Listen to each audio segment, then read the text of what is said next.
धर्मपुर का पुराना किला सालों से रहस्यों से पटा हुआ था। उसकी दीवारों में कैद कहानियां कभी न खत्म होने वाली थीं। खासकर अमावस्या की रात, जब चांद का चेहरा छिप जाता और अंधकार हवा में तैरता। ये वही रात थी जब शिवा उस किले के इतिहास पर शोध करने के लिए वहां पहुंचा। हवा में सन्नाटा पसरा हुआ था।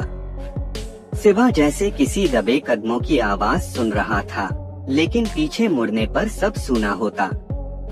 किले के अंदरूनी भाग अंधेरे के गड्ढे थे, जहां उसकी टार्च की रोशनी भी हिचकिचाती थी। हर दरवाजा, हर गलीचा कहानियों का बोझ उठाए खामोश खड़ा था। रात गहराती गई। अचानक इतना घना हो गया कि शिवा को अपनी धड़कन तक सुनाई दे रही थी। उसने एक कमरे को खोला, जहां दीवारों पर पुराने राजाओं के धुंधले चित्र लटके थे।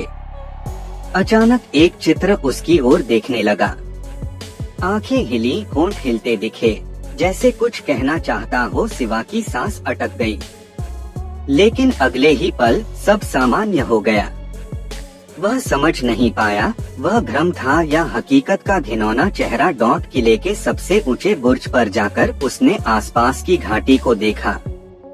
दूर पहाड़ों की तरफ से एक अजीब सी आवाज सुनाई दी, मानो कोई लंबी खींची हुई चीख, जो हवा का रास्ता चीरकर उसके कानों में धंस रही हो। जैसे ही आवाज खत्म हुई, हवा में ठंड की एक लहर दौड़ गई। शिवा का खून जम गया। अब उसे यकीन हो गया था कि किला अकेला नहीं था। आधी रात के आसपास वह पुराने दरबार हॉल में पहुंचा। वहाँ अंधकार सघन था, मानो उसी में डूबकर सांस ले रहा हो। अचानक उसकी टार्च बुझ गई। हवा में ठंडी सांसें तैरने लगी, उसे घेर लेने को बेताब। धीमी धीमी अंधेरे से आकृतियां उभरने लगीं। वे बेसिर और बेपैर थीं, लेकिन उनकी पीड़ा भरी आहों से हॉल भर गया था। शिवा हिल नहीं पा रहा था। आतंक उसका गला दबाए खड़ा था। एक आकृति उसके करीब आई, उसके घुटने घेरे।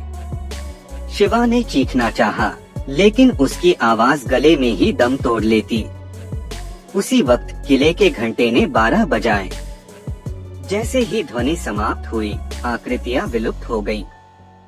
हवा में एक सन्नाटा छा गया, जो पिछले सन्नाटे से अलग था। सुबह जब सूरज निकला, तो शिवा बेसुध हालत में बुर्ज पर पाया गया। उसका चेहरा पीला पड़ा था और आंखों में एक शून्यता भरी थी। उसने फिर कभी वापस नहीं लौटा, लेकिन कभी कभी अमावस्या की रात दूर पहाड़ों से वही लंबी चीख सुनाई देती है, मानो किला अपनी कहानी सुना रहा हो। क्या वो चीख शिकार की है या चेतावनी की? ये रहस्य अब भी धर्मपुर के किले की दीवारों में ही कैद है।